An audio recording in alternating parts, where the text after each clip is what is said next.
I was born in 1964 in a rural village in the southern part of South Korea. However, my official birth year is recorded as 1965. Back then, many parents waited until their child's first birthday before registering the birth.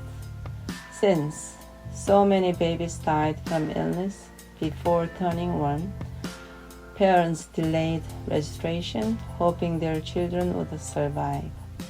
I survived by the grace of God. Even now, when people ask what year I was born, I have to pause for a moment to decide whether to say 1964 or 1965.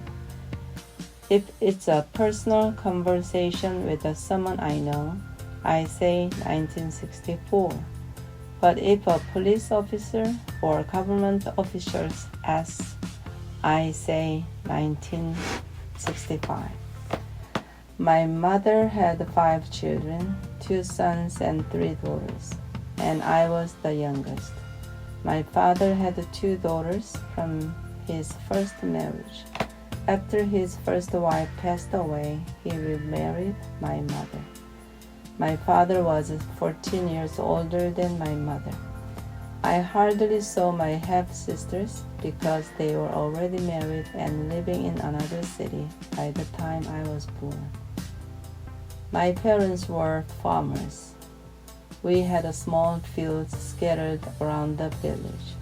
Since the land was divided into little plots, most of the work had to be done by hand, planting rice, seedlings, and harvesting. Other families were in the same situation.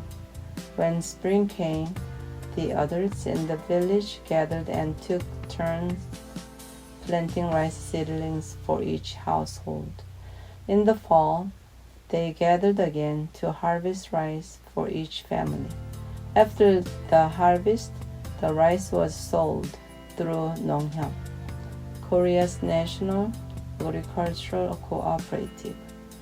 I could see that the money my parents received from selling the rice was not enough for our family, despite 6 months of hard labor.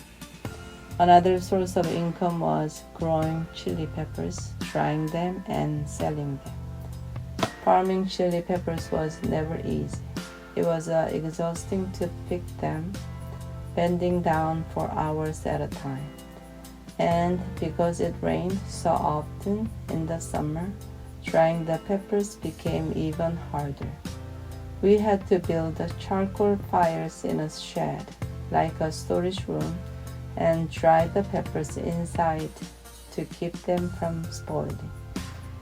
Every year, my mother also raised the silkworms. When the mulberry leaves started to grow, she fed them to the silkworms and later sold the cocoons. Feeding the silkworms was entirely my mother's responsibility. She even had to get up several times during the night to feed them. My mother had to wake up early every morning to prepare meals for our family. During the day, she worked hard in the fields.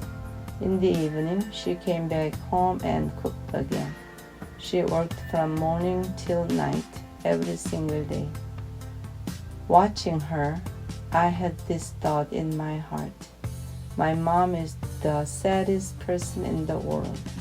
So I made a promise to myself. When I grow up, I will never marry a farmer.